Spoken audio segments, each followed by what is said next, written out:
અનિલભાઈ કૈલા, ગામ વેજલપર, તાલુકો માળિયા, જિલ્લો મોરબી।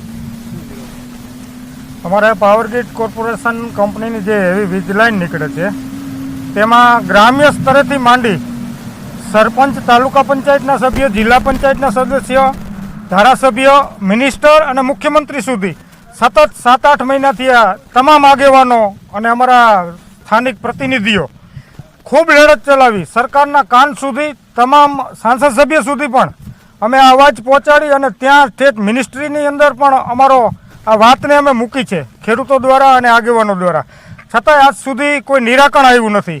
કહેવાની વાત એ છે કે 2021ની અંદર અન્ય કંપનીની જે લાઈન નીકળી હતી એની અંદર 1000 ઉપર જો ચોરસ મીટરનું વળતર મળતું હોય તો મોંઘવારીની દ્રષ્ટિએ આજ જે કોઈ કંપની નીકળતી હોય, પાવરગ્રીડ હોય યા તો અન્ય કંપની હોય, તો તેને મોંઘવારીના દર પ્રમાણે મોંઘવારી વધારી અને અમને આજે 1500 રૂપિયા મળવા જોઈએ એની જગ્યાએ ઓનલી ફોર 100 થી 125 રૂપિયા પર ચોરસ મીટરે અમને જે વળતર મળે છે એની સામે જ અમારે તકલીફ છે।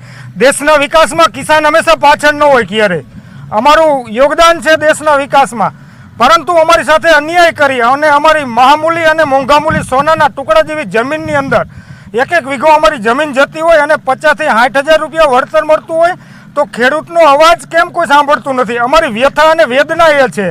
બીજું કહેવાનું કે આ સરકારને, મને તો એવું લાગે છે કે ભૂપેન્દ્રભાઈ જેવી સંવેદનશીલ સરકાર, આવો સંવેદનશીલ મુખ્યમંત્રી અમે ક્યારે જોયો નથી એવું અમે સાંભળ્યું છે, છતાં જો આંદોલન કરી અને પછી જ અમારા અવાજને સાંભળવાનો હોય તો અમને બરાબર નથી લાગતું। જો આ પ્રશ્નનું નિરાકરણ નહીં આવે તો પૂરા ગુજરાતની અંદર 13-14 જિલ્લાના અસરગ્રસ્ત તમામ ખેડૂતો અને બીજા પણ ખેડૂતો સાથે મળી ગાંધીનગરની અંદર ગાંધી ચિંધ્યા માર્ગે સત્યાગ્રહ છાવણી નાખી અને અમારો અધિકાર મેળવવા માટે અમે તત્પર છીએ। મારું નામ કિશોરભાઈ ભોરણિયા।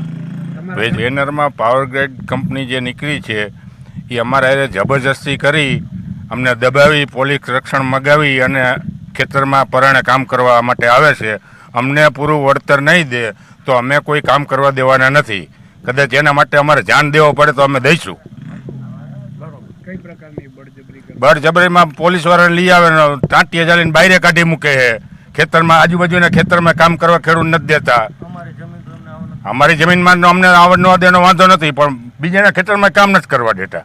આ બધા નુકસાની તો જાજી કરે, અમારે વળતર તો દેવું નથી એને, તો વળતર વગર કેમ હાલે? આગળની જે કંપનીએ વળતર દીધા એથી 10% વધારીને દેવું પડે ને।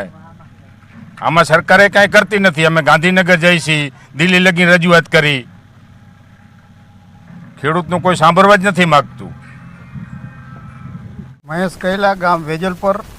અમારા માળિયા તાલુકામાંથી હેવી વીજ લાઇન જે પાવરગ્રીડ કંપની પસાર કરે છે 765 kVની, એમાં ખેડૂતોને મામૂલી વળતર ચૂકવીને મજાક સમાન વળતર ચૂકવી અને ખેડૂતોની સાથે અન્યાય કરે છે।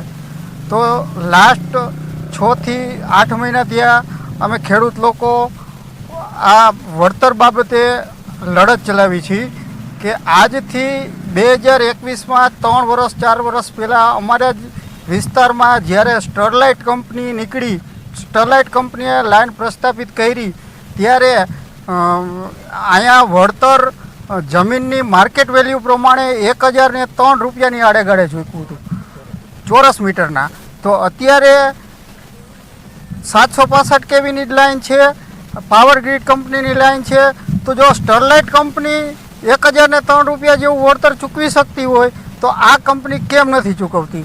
એ અમારી માંગ છે પૂરા વળતરની। અને 1865 ટેલિગ્રાફ એક્ટ હેઠળ આ સરકાર વળતર ચૂકવવાની વાત કરે છે, તો એ બાબતે વળતરમાં ખેડૂતોને અન્યાય થાય છે। તો અમે ખાલી માળિયા તાલુકો એક નહીં, હળવદ તાલુકો અને ગુજરાતના આશરે 14 જિલ્લામાં અમારી આ લડત ચાલુ છે અને 14 જિલ્લામાં અમે ખેડૂત સંઘર્ષ સમિતિ નામની એક સમિતિ બનાવી છે।